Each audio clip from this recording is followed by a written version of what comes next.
So ito, magbigay na din po tayo ng reaksyon.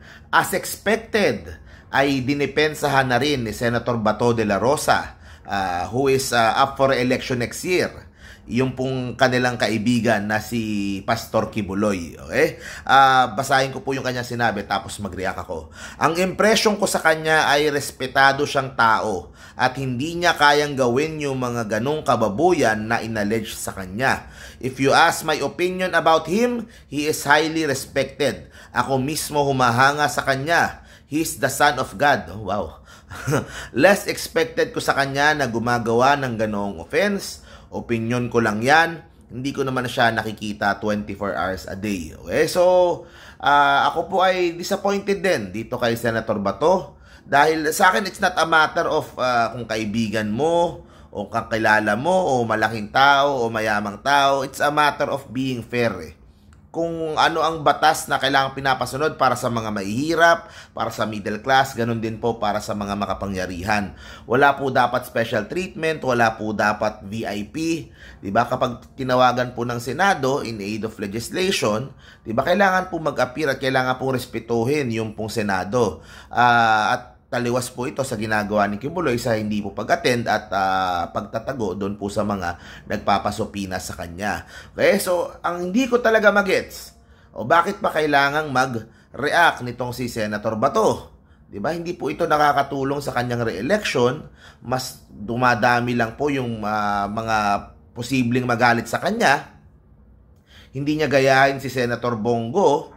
Senator Bongo ata, wala pang statement, wala yatang explanation kung bakit siya bumoto para po i-oppose yung contempt nung kay na pinasa ni Senator Risa. Diba? So, less talk, less mistake. Okay? Siguro yung kay Senator Bongo, naisip niya, self-explanatory. Siguro, hindi na niya kailangan. Pero yun nga, less talk, less mistake. Kasi the more you defend it, the more na sinusubukan mong i-justify, the more po na naiinis yung mga tao, the more na nakikita ng mga tao na you are just trying to defend your friend.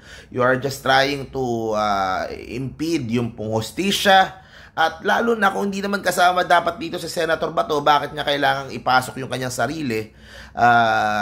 Di ba? Pwede naman siyang no comment na lang muna dyan kasi mainit. O pwede naman ganun eh. But kailangan mo pang depensahan pa. You are not going to change any minds about this.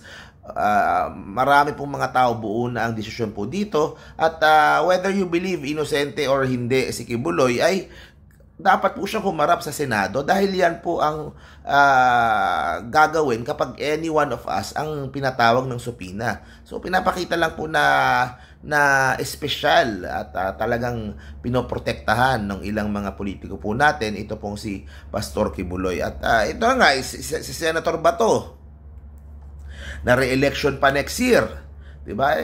This might affect yung pong yung mga statements na ganyan. Katulad po nung pagboto ng 4 na senador. Yan po yung mga tipo talaga na nagmamarka sa tao. Kumbaga maalala ng tao, nasaan ba yung prinsipyo nito? Nasaan ba yung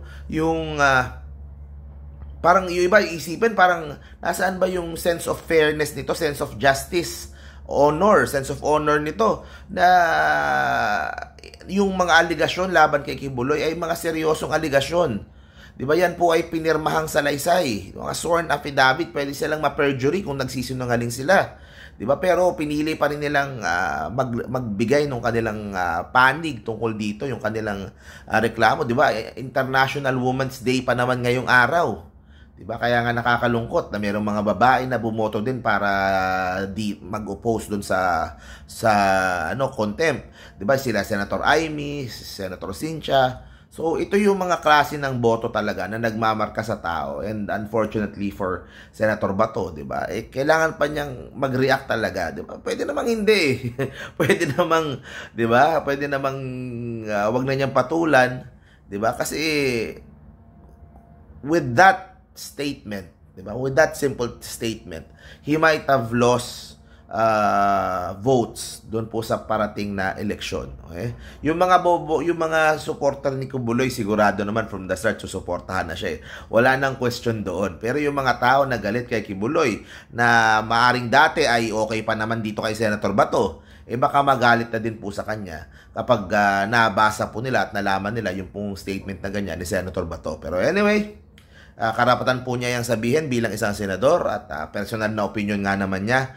Yun, iniisip ko lang talaga na counterproductive po. Hindi po talaga makakatulong sa kanyang hangarin na ma-re-elect bilang senador sa 2025 midterm elections. At wala din naman patutunguhan po yung kasi tuloy-tuloy na yung takbo. Yung sa Congress meron din, DOJ sa US. So, wala na ding so talagang ipapamukha nila talaga sa tao na didepensahan nila sa Kibuloy kahit na at the expense nung pong mga nagrereklamo na alleged victims daw doon po sa mga mabibigat na krimen na sinasabi po nila laban dito kay Pastor Kibuloy.